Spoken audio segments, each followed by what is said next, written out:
Em relação à gramática, em provas discursivas, pessoal, uma dúvida também que o pessoal traz muito. Júnior, eu vou estudar uma questão específica e meu edital não fala nada sobre gramática. Você acha que vale a pena estudar gramática textual? Te respondo que sim. Eu vou te falar dos perigos. Em redação, por exemplo, você já sabe que a redação de conhecimentos atuais haverá avaliação gramatical. Tem banca que cobra pouquinho, tem banca que cobra bastante, não é? A gente tem, por exemplo, o Sebrasp, aumentou a carga de cobranças com multiplicador 6, né? 6 vezes o número de erros sobre o total de linhas e leva a perda, gente, de 0,2 pontos, por exemplo, por erro. Então você imagina uma redação de 30 linhas no Sebrasp, seja ela qual for, mesmo a peça, né, estudo de casa, etc. Se eu tiver ali 30 linhas, se você tiver um erro por parágrafo, é natural que qualquer cristão erre um erro por parágrafo, você já tem o quê? Um ponto a menos. Aí sua redação valia 30 pontos, você já cai para 29 pontos. Tá bom? Isso é muito natural. Então, a gente tem que tentar realmente vencer a gramática textual. Não é nenhum estudo difícil, são assuntos bem localizados. No meu canal, por exemplo, eu deixei várias dicas sobre isso, tá certo? Então, é uma coisa bem localizada mesmo. O que acontece? Ocorre que há concursos, por exemplo, eu pego outra banca, Fundatec, 40% da avaliação de conhecimento específico. De conhecimento específico. É gramática. É gramática. Costuma acontecer isso aqui demais na Fundatec. Então, aí você pega, por exemplo, bancas, né? Como a FGV, que às vezes não fala nada, não na linguagem que o aluno conheça, tá certo? Mas, por exemplo, vou pegar aqui o TCAM, acho que foi TCAM mesmo, um dos cargos, duas questões, questão 1 e questão 2, cada qual valendo 10 pontos, suponhamos, tá? Que eu não lembro mais a pontuação de cabeça. Mas eu vi que em uma delas a banca reservou um ponto para gramática, no outro simplesmente não corrigiu gramática. Aí o aluno fala assim, poxa, mas a banca pode fazer isso se ela não colocou no edital? Gente, como eu disse para vocês, a linguagem técnica ela está no edital. Se a banca falar assim que haverá avaliação de expressão, ela já está falando, eu vou avaliar atributo textual. E linguagem escorreita, linguagem correta, é atributo textual. Não tem como a gente falar que não é, tá bom? Se a banca falar para você sobre fluidez, a FGV usa essa expressão, né, fluidez textual, ela pode avaliar a gramática a qualquer momento. A FCC faz a mesma coisa, tá certo? Então, tudo isso, cada banca tem a sua forma de pensar e a gramática é, sem dúvida alguma, um assunto que vocês têm que levar a sério. Por quê? De tempos em tempos, os alunos apresentam um erro maior aqui e aí as bancas ficam mais rígidas. Por exemplo, você pega um concurso para carreiras policiais. Se for num estado com pouca concorrência, é o Sebrasp que está fazendo? Ele pesa menos a mão. Porém, se pegar um estado, o próprio Distrito Federal, em que aquele concurso é bastante concorrido, aí a mão pesa. A gramática vira motivo de desempate, porque tudo é desculpa de erro gramatical, tá bom? Então a gente tem que ficar bastante atento aqui para evitar o efeito surpresinha, tá? O aspecto. Existem bancas que tranquilamente vão cobrar o aspecto da redação, tá bom? Elas vão cobrar de você a letra, tá lá no seu edital, tá? Quando isso acontece. Elas vão cobrar a letra, vão cobrar a margem, vão cobrar a paragrafação, tudo bem? Elas vão fazer isso. Existem bancas que vão fazer isso. Existem bancas que não vão ligar muito para essa história de ficar te cobrando aspectos assim muito visíveis. O que acontece às vezes com relação à letra, o aluno pergunta: a minha letra é letra palito, eu posso entregar esta letra? Pode, sem problema algum.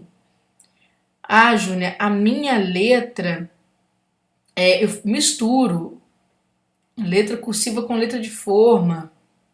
Tem algum problema? Nenhum problema. O que você precisa entender é o que a banca está avaliando. Por exemplo, vamos pensar aqui em letra. Existe uma expressão que se chama grafia e outra que se chama ortografia. A ortografia se ocupa das explicações sobre regras, tá?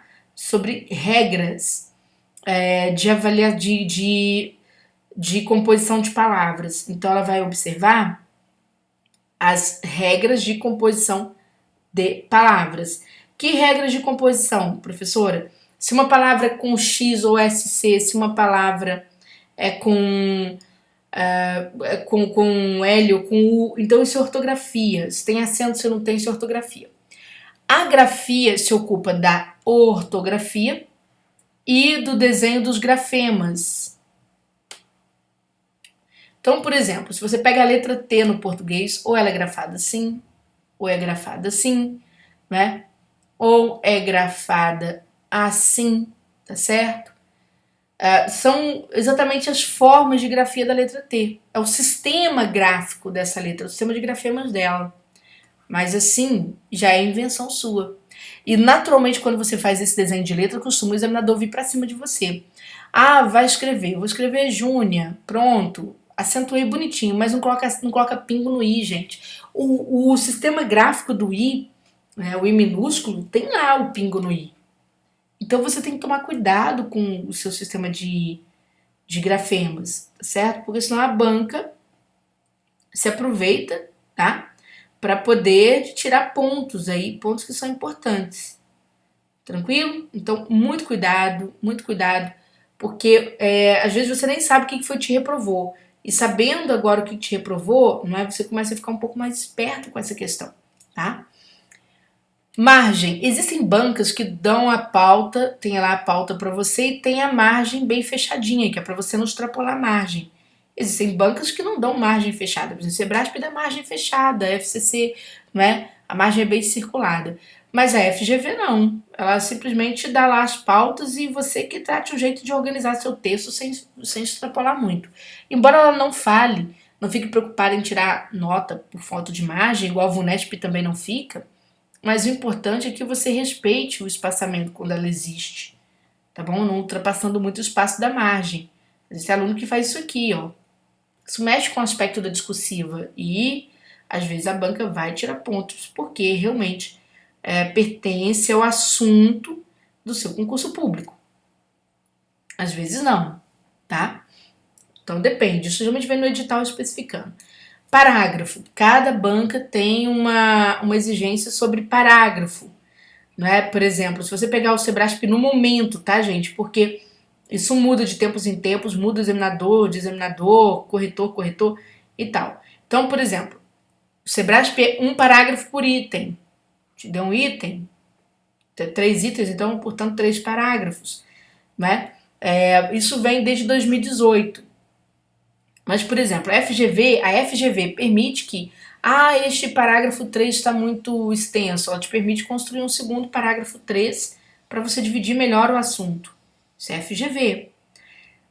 O próprio Sebrasp, né, como eu disse para vocês, desde 2018 é assim, um parágrafo único.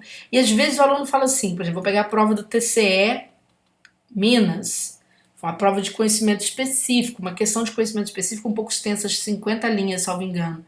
Dessas 50 linhas, a banca fez 2 perguntas. Então eram 2 parágrafos. Um desses parágrafos ocupava apenas 10 linhas, enquanto o outro ocupava cerca de 35 linhas. E foi isso mesmo. Quem dividiu o de 35 linhas, por exemplo, naturalmente perdeu ponto em apresentação. Eu vi muito na fase recursal, muitas discursivas com essa característica, né, de perder pontos em apresentação. Tá bom? Então tem que tomar cuidado com essa questão, tá? Profa, eu ocupo máximo de linhas ou mínimo de linhas? Depende. Se é uma redação sobre conhecimentos gerais, o máximo que você puder. Porque a banca vai analisar o quantum de argumentação você tem, certo? O máximo que você puder. Se já é uma questão, um estudo de caso ou uma peça, a argumentação não depende de você, depende da construção de argumentos disponíveis também. Não é só o seu conhecimento, não é só você argumentar, também existe uma disponibilidade. Então eu estou lá pegando, por exemplo, um conceito de auditoria operacional, de repente eu tenho um conceito só, no máximo 2. Então, se a banca havia me proposto 90 linhas, mas eu respondi tudo em 50, e tá tudo certo, eu estudei, me preparei, tá tudo certo, é isso mesmo, conhecimento específico é isso aí. Conhecimento específico depende basicamente do que você tem, tá? Então a quantidade de linhas é definida dessa forma, Agora, conhecimentos gerais, o máximo que você puder, tá bom?